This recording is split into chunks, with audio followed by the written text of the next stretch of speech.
शरीर पर करते करते करते करते इतनी पारंगतता आ जाए हमारे भीतर, इतनी ज्यादा हमारे अंदर मजबूती आ जाए कि जिस पल कुछ घटे और मन के किसी स्तर पर, शरीर के स्तर पर तो ठीक है, देख लिया हमने, सीख लिया, मन के स्तर पर यदि कुछ बदले तो हम उसको पकड़ लें कि मुझे क्रोध आ गया, मैं ईर्ष्या कर रहा हूं, मैं द्वेष कर रहा हूं।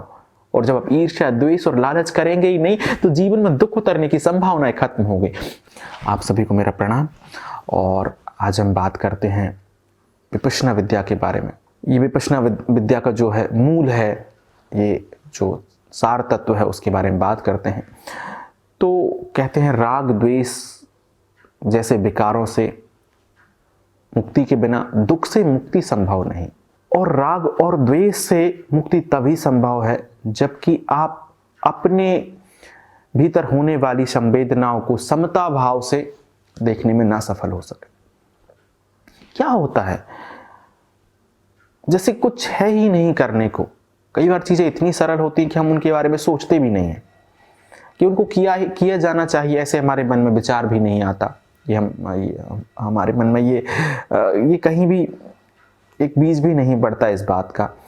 तो गौर से समझे कि जब हम विपश्यना विद्या को जाते हैं, विपश्यना विद्या करना शुरू कर देते हैं, चाहे आपने धम्मा ऑर्गेनाइजेशन की जो सेंटर है वहां आप कर रहे हो या फिर आप घर पे आपने शुरुआत करी हो, तो ये विद्या इतनी आसान कि कई बार लोग इसको करने से पहले ही बोर हो जाते हैं कि इससे क्या होगा, कुछ नहीं होगा। कोई व्यक्ति बैठा है और अपने शरीर में होने वाली संवेदनाओं को देख रहा है, खुजली हो रही देख रहा है, फड़कन हो रही देख रहा है, झुनझुनी आ रही देख रहा है, दर्द हो रहा है देख रहा है। क्या होगा इस देखने से? किंतु ये देखना आपको मुक्ति की तरफ ले जाता है। भगवान ने जब इसकी खोज करी, भगवान बुद्ध ने वापस से इसको खोजा, लोगों के बीच में ले गए। ये चमत्कारी विद्या, उस समय करोड़ों करोड़ लोग इस विद्या से आत्मज्ञान को उपलब्ध हुए, अभी भी होते चले जा रहे हैं। क्यों? क्योंकि चित्त के स्वभाव की ओर लौटना, अपनी ओर वापस आना, अपने उस शून्य में वापस लौटने के लिए ये एक आसान मार्ग है। दुख की मूल वजह क्या है, क्यों दुख होता है? मैं पूछूं कि भाई तुम्हारे पीछे में, कहते ना लोग एक बात कहते हैं कि हमारे चाचा जी विधायक हैं, मेरे पीछे कौन है बड़ा जिसके दम पर मैं ऐसे इतराता हूं? कोई तो होगा। इस दुख के पीछे ये बड़ा इतराता, इसके पीछे क्या है? किसी बड़े व्यक्ति का हाथ है जिसकी वजह से ये दुख आ जाता है हमारे जीवन में। क्यों आ जाता है? इसके पीछे बड़े लोग हैं, जो वो है राग है, द्वेष है, अहंकार है। ये वो तत्व हैं जिनकी वजह से हमारे जीवन में दुख आ जाता है।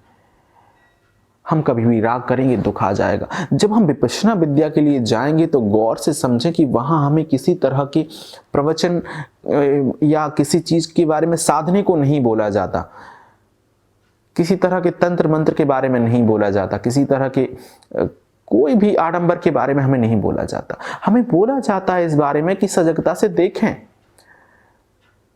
तुम सजगता से देखते देखते जान लोगी, जिस पल तुमने क्रोध किया उसी पल तुमने एक संस्कार बनाया और वो क्रोध अब तुम्हारे जीवन में दुख बनकर उतरेगा। ये देखकर कि हाँ मैंने संस्कार बनाया और मैं उसी पल दुखी हो गया। आप किसी भी तरह के नकारात्मक जो भाव हैं वो उनको पैदा करेंगे, उसी पल दुखी हो जाएंगे। यदि आप चाहते हैं उनसे मुक्त होना, यदि आप चाहते हैं कि आप दुख से मुक्त हो, तो आपको इन भावों से मुक्त होना पड़ेगा। इन भावों से कैसे मुक्त होंगे? तो मैंने बताया था कि मैंने एक कथा पढ़ी कि एक व्यक्ति गया और उसने बोला कि गुरुजी मुझे क्रोध आता है। एक साधु सन्यासी थे, उनके पास गया, मुझे बहुत गुस्सा आता, मैं क्या करूं, मैं उसको रोक ही नहीं पाता। साधु ने एक पर्ची लिखी, बोले ये है, इसको तभी निकालना जब तुम्हें गुस्सा आए, और उसको हर बार निकालना जब तुम्हें गुस्सा आए। बस बोले इसको मैंने मंत्रों से अभिभूत कर दिया, बस तुम इसको पढ़ लेना। उस समय किया कुछ नहीं, कोई मंत्र नहीं, कोई कुछ नहीं किया, बस एक पर्ची लिखी दे दी, उसने जेब में रख ली और सोचे क्या लिखा है कि पढ़ लूं अभी, पर नहीं, अभी जब गुस्सा आएगा तब पढ़ेंगे। जल्दी ही वो समय आ गया क्योंकि गुस्सैल आदमी था। जैसे गुस्सा आने को हुआ उसे याद आया कि गुरुजी ने पर्ची दी है, निकाली, उस बाबा जी की सन्यासी की पर्ची पढ़ी। पर्ची में लिखा था मुझे क्रोध आ गया है। क्रोध विदा हो गया। जिस पल तुमने जान लिया कि तुम उस भाव में उतर रहे हो, वो भाव खो जाते। नकारात्मक भाव कभी रह ही नहीं सकता यदि तुम्हें उसके बारे में पता चल जाए, वो अनजाने में ही होगा। क्रोध में हम खुद को भूल जाते हैं, हम क्रोध में ही उतर जाते हैं, हमारा अस्तित्व ही खो बैठते हैं। किंतु यदि हम उस पल याद आ जाइए कि मुझे क्रोध आ गया, तो हम क्रोध से बाहर आ जाएंगे। विपश्यना विद्या क्या है? उन सारे भावों को सजगता से देखना, देखने की प्रक्रिया सीखना, पहले शरीर पर करना, उसको इंप्लीमेंट, और शरीर पर करते करते करते करते इतनी पारंगतता आ जाए हमारे भीतर, इतनी ज्यादा हमारे अंदर मजबूती आ जाए कि जिस पर कुछ घटे और मन के किसी स्तर पर, शरीर के स्तर पर तो ठीक है, देख लिया हमने, सीख लिया, मन के स्तर पर यदि कुछ बदले तो हम उसको पकड़ लें कि मुझे क्रोध आ गया, मैं ईर्ष्या कर रहा हूं, मैं द्वेष कर रहा हूं। और जब आप ईर्ष्या, द्वेष और लालच करेंगे ही नहीं, तो जीवन में दुख उतरने की संभावनाएं खत्म हो गई। पहले से जो संस्कार बने हैं, आपने कभी कुछ कृत्य किए होंगे, ये संभव है, आप इसको माने ना माने, पूर्व जन्म, इस जन्म के कभी के भी जो संस्कार बने हैं, वो संस्कार कटने में और थोड़ा देर लगेगी और आप उससे मुक्त हो जाएंगे। बचे हुए संस्कारों से नए संस्कार बनाएंगे नहीं, जो बचे हुए हैं वो खाली होते जाएंगे, खाली होते जाएंगे, घड़ा खाली हो जाएगा, निर्मल हो जाएगा, शून्य हो जाएगा उसके भीतर। आप उस शून्य को महसूस करेंगे, परम आनंद में उतरेंगे। इतना सा स्रोत आचार्य एशन गोयन का विद्या को बर्मा से भारत वापस लेकर आए, उनके जीवन में इतना, तो ये उनके जीवन से सीखने को मिलता कि कई सारी ऐसी बीमारियां जो असंभव है ठीक होना, जिनके लिए मेडिकल फील्ड में अभी तक कोई दवा इजाद नहीं हो, उन बीमारियों को विपश्यना विद्या से ठीक किया जा सकता है। किंतु आप करेंगे नहीं, आपको लगता है कि इसको करने से क्या होगा। तो ये एक सोच है हमारी। हमें ये समझना चाहिए कि जीवन बड़ा कीमती, और उस कीमती जीवन के साथ क्या किया जा सकता है, तो विपश्यना की जा सकती है, ध्यान किया जा सकता है। तो बड़ा कोई बहुत कठिन काम नहीं है, आप बस चीजों को सजगता से देखना सीख जाएं। मैं आचार्य श्री रजनीश को पढ़ रहा था, अभी कुछ ही दिन हुए होंगे, और उन्होंने बोला कि एक दिन के लिए, सिर्फ एक दिन के लिए तुम बस इतना करो कि तुम तटस्थ होकर चीजों को देख सको, तुम दृष्टा हो जाओ। बस जब भी कुछ हो, तुम कर रहे हो किंतु पीछे से देख भी रहे हो। सुबह उठो तो सुबह से रात तक बस एक दिन के लिए तुम देखो, और तुम दूसरे दिन अब वो आदमी नहीं रहोगे, तुम वो आदमी हो ही नहीं सकते, क्योंकि तुमने चीजों की सच्चाई को ऊपर से देख लिया। कोई नाटक होता है, हम उस नाटक में इन्वॉल्व नहीं होते, हम देख रहे होते दूर से कि नाटक चल रहा है। ऐसे जब खुद के जीवन को तुम नाटक की तरह देख लो, ऐसा महसूस कर लो, तो तुम मुक्त हो गए। राग द्वेष से यदि आप मुक्त नहीं हैं, दुख जीवन में आएगा। लोभ है, आपकी ईर्ष्या है, द्वेष है, ये भाव आपके जीवन में है, आप दुख से कभी कतई मुक्त नहीं हो सकते, कोई व्यक्ति मुक्त नहीं हो सकता। आप देखेंगे कि कोई और जीव भी हैं जिनमें हमारे जैसा न्यूरोलॉजिकल सिस्टम नहीं है, जिनमें हमारी जैसी समझ नहीं है, जिनमें हमारी जैसी सोचने की क्षमता नहीं है, विचार प्रणाली उनकी उतनी अच्छी नहीं है। उसके बाद वो जो जीव हैं वो दुखी नहीं है। वो दुखी होते हैं अपने प्रियजन को खोते समय, जब जीवन साथी बिछुड़ता है, कोई अपना उनसे बिछुड़ता, तभी दुखी होते हैं। किंतु वो ऐसे सेल्फ जनरेटेड दुख नहीं है कि खुद से दुख को बढ़ाए चले जा रहे हैं।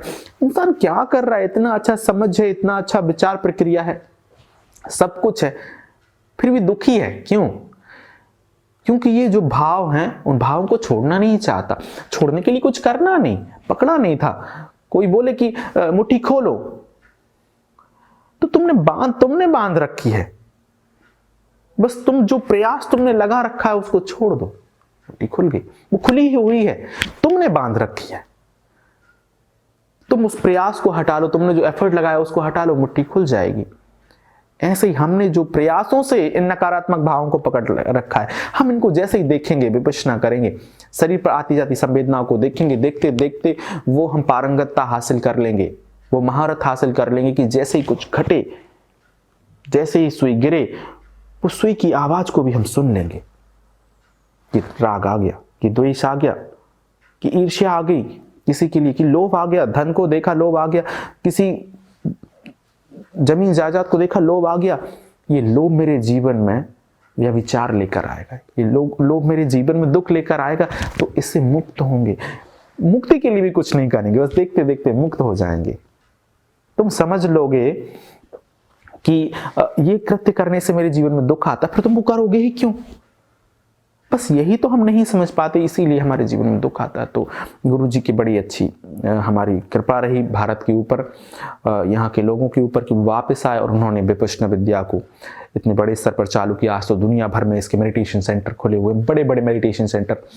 और ये चमत्कारी विद्या किसी भी व्यक्ति को शुरू करना चाहिए, बहुत कठिन नहीं।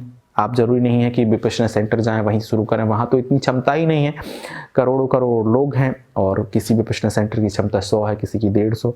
यदि हम करते चले जाएंगे तो हमें हजारों वर्ष लग जाएंगे उन सारे लोगों को विपश्यना करवाने में उस मेडिटेशन सेंटर से। तो आप घर पे ही शुरू कीजिए, आनापान मेडिटेशन शुरू कीजिए। सांसों के आते जाते स्वभाव को देखना, चित्त को देखना, चित्त को देखना, सांस के आते जाते स्वभाव को देखना, कहाँ छू रहा है वहाँ देखना। ये आसान विद्या, और इस पहले मैंने बात करी, यदि आप करना चाहें तो उसको देखकर आप इसकी शुरुआत करें। और आगे चल के हो सकता है हम मेडिटेशन प्रैक्टिस विपश्यना विद्या की शुरू करेंगे, तो वो भी आपके लिए फ़ायदेमंद होगी। तो शुरू करें ये चमत्कारी विद्या, जीवन में परिवर्तन लाने वाली विद्या। आप सभी ने मुझे इतना स्नेहपूर्ण प्रेमपूर्ण तरीके से सुना, उसके लिए बहुत धन्यवाद। आप सभी की तरफ से परमात्मा को मेरा प्रणाम।